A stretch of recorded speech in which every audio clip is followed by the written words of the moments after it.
Shine परिवार के सभी कस्टमर्स और सभी एसोसिएट, आप सभी को Rashid Naseem, chairman shine group का प्यार भरा नमस्कार। साथियों, जब से एसोसिएट, प्रेसिडेंट और कस्टमर के बीच का ये पर्दा हटा है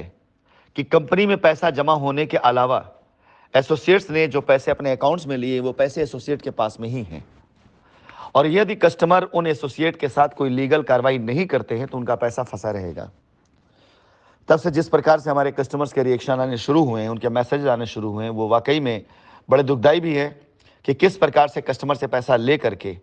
कंपनी के शटडाउन हो जाने के बाद भी लोगों ने किस प्रकार से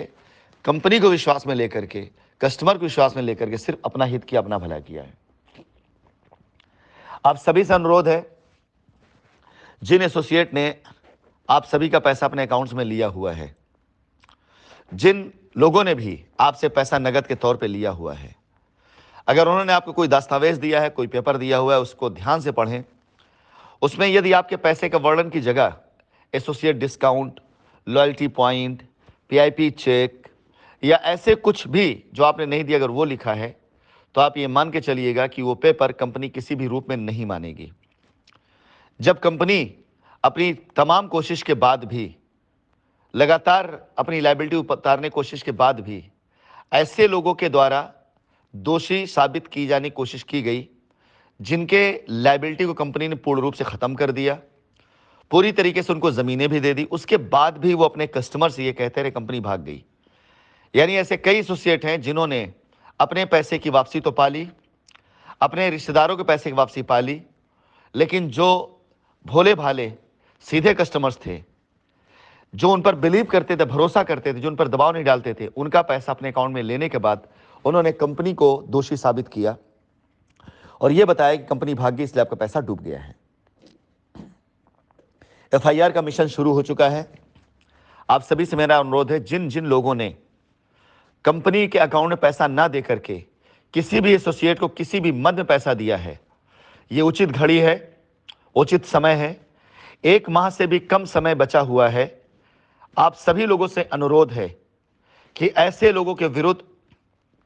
कागजी कार्रवाई करके तुरंत ही सूचित करें अपने उस निकटतम व्यक्ति को जिसके साथ आप कनेक्शन में, जो मुझसे कनेक्शन में है, या मुझे मैसेज करें। कुछ लोगों के एफआईआर की ड्राफ्टिंग मेरे पास आ चुकी है। आप सभी लोगों की एफआईआर की कॉपी लेकर के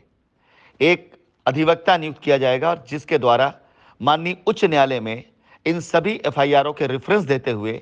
उच्च न्यायालय से गुहार लगाई जाएगी कि ये कस्टमर भी ध्यान में रखे जाएं जिन्होंने पैसा किसी और के अकाउंट में दिया हुआ है। मैं आप सभी को एक बार फिर से बता देता हूं, आपके पैसे को लीगली खड़ा करने के लिए, ताकि आपका पैसा डूबे नहीं, यह कार्रवाई अति आवश्यक है। पूरे भारतवर्ष में अगर कहीं पर भी किसी भी कस्टमर ने किसी एसोसिएट्स के बैंक अकाउंट में पैसा दिया है, उसको नगद पैसा दिया है और उन्होंने लाकर उससे रसीद दी है और उस रसीद को देखकर उन्होंने अपना पीछा छुड़ा लिया है, या उन्होंने कंपनी की चेक दी हुई है और पीछा छुड़ा लिया, तो मैं आपको ये बता दूं कि ये रसीद, ये कंपनी की चेक जब कंपनी के ऑफिस खुले रहते थे उस समय पर मान्य थे, चेक किए जा सकते थे। हमारा डिपार्टमेंट था, हमारे स्टाफ थे, लेकिन बलपूर्वक, छलपूर्वक हमारे ऑफिस को जब बंद करा दिया गया है, कस्टमर से उनका पैसा एसोसिएट ने अपने अकाउंट में लेकर के किस मद में ये रसीदें निकलवाई हैं, किस, हो सकता है अपनी पीडीसी चेक लगा के करवाई हो सकता है जिस पे आउट से उन्होंने आपको रसीद दिया हो सकता है वो पे आउट रिकवरी में चला गया हो। कई ऐसी चीज़ें हैं, कई ऐसी संभावनाएं हैं जो संभावित हो सकती हैं। इसलिए आप सभी से अनुरोध है, किसी भी प्रकार से किसी बहकावे मत आइएगा। लीगल कार्रवाई जब तक आप उनके खिलाफ नहीं करेंगे तब तक आपके पैसे का मद माननीय न्यायालय में नहीं खड़ा किया जा सकेगा। आप सभी से अनुरोध है कि उनके खिलाफ एक लीगल एक्शन लेकर के हमें सूचित करें। हम अपने अधिवक्ताओं के द्वारा आप सभी लोगों के इन एफआईआरों को इकट्ठा करके माननीय उच्च न्यायालय के समक्ष आप सभी की तरफ से एक आवेदन डलवाएंगे, जिसमें गुहार किया जाएगा कि ऐसे लोगों को भी ध्यान में रखा जाए फैसला देते हुए, जिन लोगों का पैसा किसी एसोसिएट ने अपने अकाउंट में ले लिया और आज वो पल्ला झाड़ करके दूर भाग गए हैं। शाइन सिटी में निवेश करने के मद में आपने कहीं भी किसी को पैसा दिया हो कंपनी के अलावा, तो आप ये मान के चलिए कि ये कार्रवाई आपके लिए अति आवश्यक है। इसके बगैर कंपनी किसी भी प्रकार से आपके किसी क्लेम को नहीं मानेगी। बाकी जिन जिन लोगों का पैसा कंपनी के बैंक अकाउंट में आया हुआ है वो सारा सारा मान्य है। उन्हें बाकायदा चेक करने के बाद कि उन पैसों के एवज में अगर एसोसिएट ने किसी और को प्लॉट नहीं बुक कराया है, अगर एसोसिएट ने उन पैसों का सेटलमेंट किसी और की रजिस्ट्री में नहीं किया हुआ है, यह भी ध्यान देने योग्य बात होगी, तो आपका पैसा पूर्ण रूप से कंपनी के अंदर खड़ा है, वो पैसा आपको वापस दिया जाएगा। फिलहाल आप सभी को मैं एक चीज और बताना चाहूंगा कि एफआईआर के लिए कंपनी की तरफ से जो अधिवक्ता दिए जा रहे थे वो कंपनी की पूरी तैयारियां हैं, लेकिन यदि आपके पास आपका कोई अधिवक्ता है जो आप सभी लोगों की एफआईआर करा सकते हैं, आप उनको अपने क्षेत्र में एफआईआर करा करके उसकी कॉपी भी शेयर कर सकते हैं। मुझे आपसे संपर्क करके उस अधिवक्ता की जो फीस होगी कंपनी के द्वारा दे दी जाए, क्योंकि पूरे भारतवर्ष में अब तक मेरे पास तकरीबन 100 से ज़्यादा ऐसे लोगों के मैसेजेस आ चुके हैं जो एफआईआर करना चाहते हैं, लेकिन एफआईआर कैसे की जाए उनको नहीं पता है। और हर शहर में हर एक व्यक्ति के लिए एक अधिवक्ता दे पाना बिल्कुल आसान नहीं है। इसलिए यदि आपके पास कोई ऐसा सोर्स या कोई ऐसा जुगाड़ बनता है और आपको लगता है कि एफआईआर कराने में जल्दी करना चाहिए, तो आप एफआईआर करा भी सकते हैं अपनी तरफ से, लेकिन उस अधिवक्ता की फीस कंपनी देगी। आप यदि उसका प्रमाण दे देते हैं कि आपकी एफआईआर हो गई है, कंपनी उसकी फीस आपको प्रोवाइड कराएगी। आप सभी लोगों को आज ही शाम तक की सूचना दे दी जाएगी उनकी फीस कैसे दी जाएगी, कैसे मिलेगी।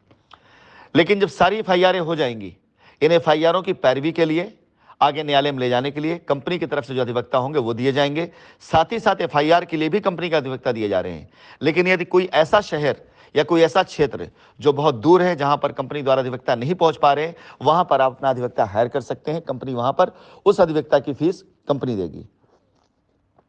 अनुरोध आप सभी से यह कार्य होना चाहिए, इस कार्य को किसी भी प्रकार से इग्नोर नहीं किया जाना चाहिए। आप सभी शाइन परिवार के ग्राहकों से मैं आज दिन में अपनी वॉइस नोट के द्वारा 2 से 3 बार कनेक्ट होऊंगा, क्योंकि आज का दिन महत्वपूर्ण है। आज काफ़ी एफआईआर होने जा रही हैं। कई ऐसे एसोसिएट्स के नाम सामने आए हैं जिन्होंने अब तक कंपनी के प्रति अपनी दुर्भावनाओं का बिल्कुल खुल करके प्रदर्शन किया है, लेकिन अब पता चल रहा है कि उनके प्रदर्शन के पीछे की वजह यह थी कि उन्होंने कस्टमर से पैसा अपने अकाउंट में ले रखा था, और छोटे मोटे नहीं, बहुत बड़े पैसे ले रखे। मैं ऐसे सभी एसोसिएट्स कहना चाहूँगा जिन्होंने 10, 20, 25, 50 लाख करोड़ों रुपए अपने अकाउंट में ले रखा है, कृपया करके आप सभी अब तैयार हो जाएं, या तो कस्टमर को उसका हक दिलाने के लिए ईमानदारी के साथ, अन्यथा अब ये मुकदमा बहुत लंबा जा सकता है। कंपनी पूरी तरीके से अपने हर एक एसोसिएट के लिए, अपने हर एक कस्टमर के लिए खड़ी है, लेकिन जो ईमानदारी के साथ, श्रद्धा के साथ, पूरे निष्ठा के साथ कंपनी साथ खड़ा, कंपनी के साथ हमेशा खड़ी रहेगी। उसके हर एक नुकसान की भरपाई कर सकती है कंपनी, उसके हर प्रकार के किए गए कृत्यों कंपनी माफ कर सकती है, लेकिन किसी प्रकार से इस छल को, इस कपट को, इस झूठ को कंपनी नहीं माफ कर सकती कि आपने कंपनी से लाभ लेने के साथ साथ कस्टमर को छला भी है और आज कंपनी को बुरा कह रहे हैं। और एक बहुत महत्वपूर्ण बात, ऐसा हर एक कस्टमर, ग्राहक की मैं बात कर रहा हूं, जो किसी ऐसी पीआईएल में गया है जिस पीआईएल को लीड करने वाले लोगों के अकाउंट में उसने पैसा दिया है, आप तैयार हो जाएं कि आप अगर उस पीआईएल में हैं तो आपका पैसा रिस्क पर है, क्योंकि पैसा आपने एसोसिएट्स के अकाउंट में दिया है और उस एसोसिएट ने आपको बरगला करके पीआईएल में डाल दिया है और आपसे अपना पीछा छुड़ा लिया है। लेकिन जिस दिन इंक्वायरी होगी उस दिन आपका पैसा कंपनी में जब नहीं पाया जाएगा तो कंपनी से आपका पीआईएल, आपका क्लेम खत्म हो चुका होगा, और उसके बाद आपकी लड़ाई फिर शुरू होगी उस एसोसिएट साथ। वहां कंपनी आपके साथ नहीं होगी, क्योंकि आप पहले से ही उस एसोसिएट के साथ देते हुए कंपनी के विरोध में खड़े हैं। इसलिए से हर एक पीआईएल में गए हुए लोग, ऐसे हर एक पिटिशन में गए हुए लोगों से मेरा अनुरोध है कि कृपया करके आप पूरी तरीके से सचेत हो जाएं। ऐसे पीआईएल में अगर आप हैं तो एक बार अपने किसी अच्छे अधिवक्ता से राय ले लें कि यदि आपने पैसा किसी और के अकाउंट में दिया है और पीआईएल द्वारा आप कंपनी से आप क्लेम कर रहे हैं, तो क्या आपका पैसा सुरक्षित है? अगर उनका जवाब हाँ में है तो कोई बात नहीं, लेकिन अगर उनका जवाब इस बात पर आता है कि नहीं, अगर पैसा आपने जिसको दिया है आपको पैसा उसी से मिलेगा, उसी से पैसा लेना पड़ेगा, तो आपको ध्यान रखना है कि आप कंपनी से बिला वजह लड़ रहे हैं। आपका क्लेम कंपनी पर बिल्कुल नहीं बनता है।